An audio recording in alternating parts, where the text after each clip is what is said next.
Welcome to Biology of Marine Mammals. I'm Dr. Leslie Williams, and this lecture covers how to conserve oxygen during a dive. Now, in a previous lecture, we learned about how to load up on oxygen before a dive, and this lecture looks at the counterpart, which is conserving oxygen while a marine mammal is diving. In order to do that, we need to investigate ways that a marine mammal could reduce oxygen consumption during a dive, including a really cool reflex called the diving reflex, which is so pervasive that in fact humans exhibit this same reflex. And finally, we'll kind of deviate a little bit and take a look at the anatomy of the heart in aquatic mammals and do some comparative anatomy there, since we'll be working with the heart anyway. So let's get started on the theory. Now, when we talk about ability to dive, and by ability I mean length of diving, how long can a marine mammal dive? It's essentially governed by how long that marine mammal can hold its breath, which is apnea, while still exhibiting some type of activity. So apnea, therefore, is governed by how much oxygen that marine mammal still has. So essentially, your ability to dive is governed by your oxygen. Now, that's really a two-part equation because, first of all, if you want to maximize the oxygen in your body, then you want to maximize the amount of oxygen that you load up before you dive. This is called oxygen loading. However, it's not the only driving factor in diving capacity. The other is how quickly you burn through your oxygen. If you burn through your oxygen really fast, well, you're not going to be a very long diver, even if you stored a lot at the outset. So we can really think of diving capacity as an equation. That being the amount of oxygen that you store in your body before a dive, subtracted from the consumption rate of oxygen during a dive. If you want to maximize your diving capacity, therefore, you want to store as much oxygen in the body while consuming as little as possible during a dive. That is the focus of this lecture, how to reduce the consumption rate of oxygen during a dive. And we're going to take a look at 3 different ways that marine mammals do this. Okay, before we get into those 3 mechanisms, let's recall some rules of oxygen consumption. In a previous lecture, you learned that oxygen is consumed to generate energy via a process known as aerobic respiration. So oxygen is required for this. If you don't have oxygen, you don't have energy. So the idea is that the lower your energy demand, the less oxygen will be consumed. So in order to reduce oxygen consumption, it makes sense that you would want to reduce your energy.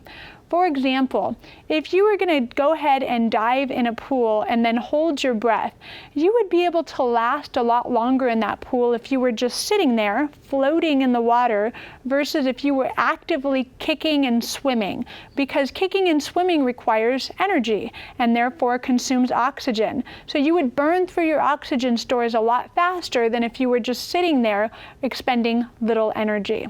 So let's get to our rules. Okay, first of all, we're going to take a look at how to reduce oxygen consumption by altering the circulation within the body.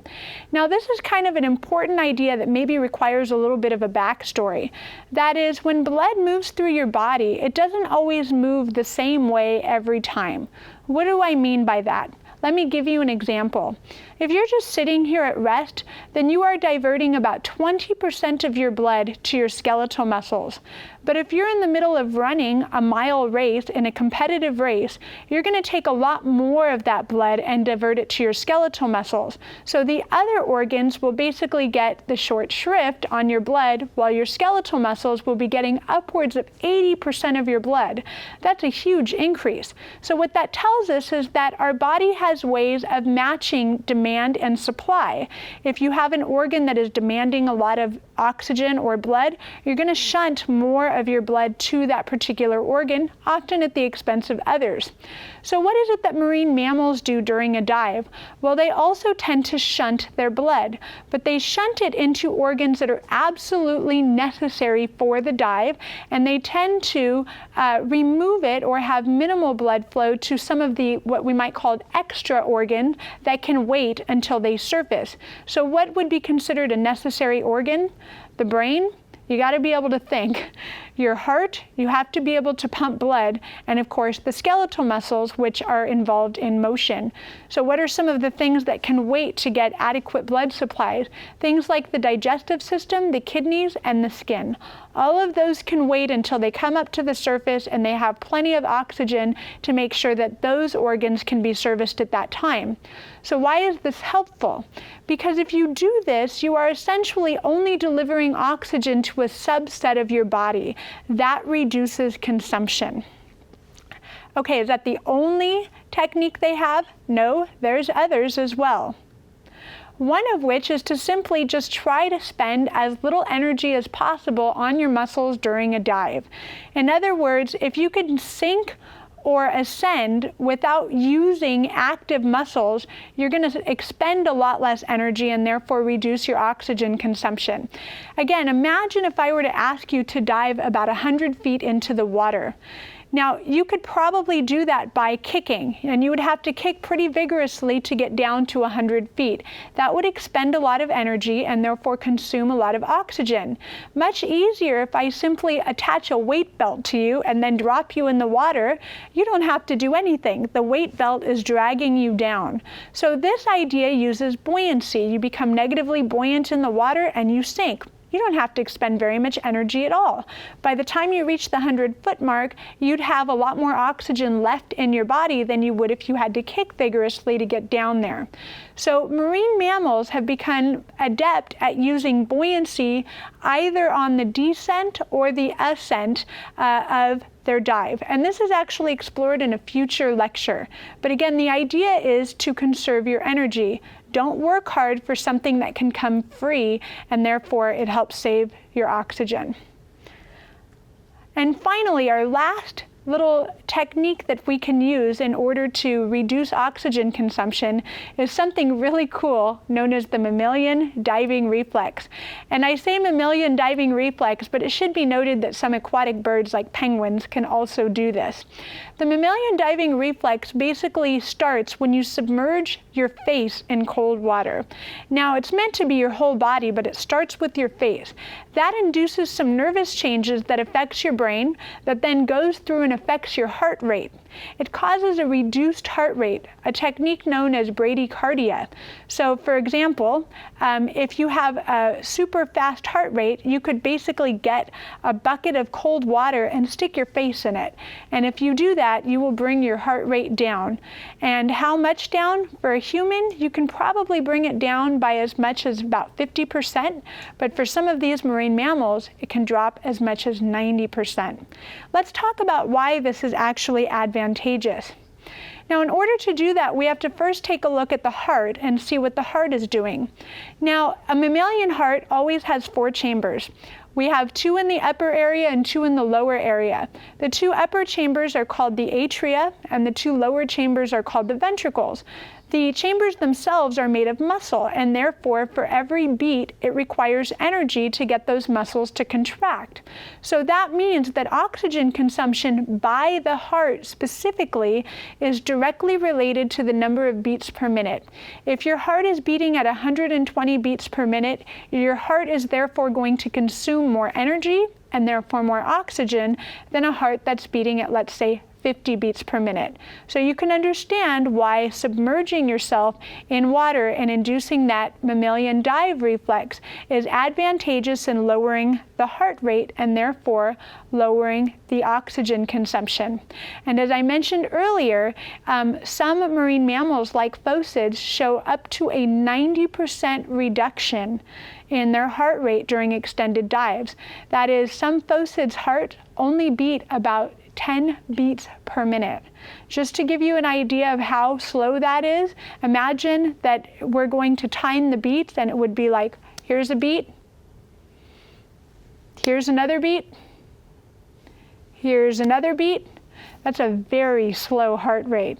So again, the lower the heart rate, the less oxygen is used by the heart. And you yourself can demonstrate this by getting some cold water and sticking your face in it while holding your breath, and you will see the same reduction in heart rate. Not to 10 beats a minute, but maybe to 40 or 50 beats a minute.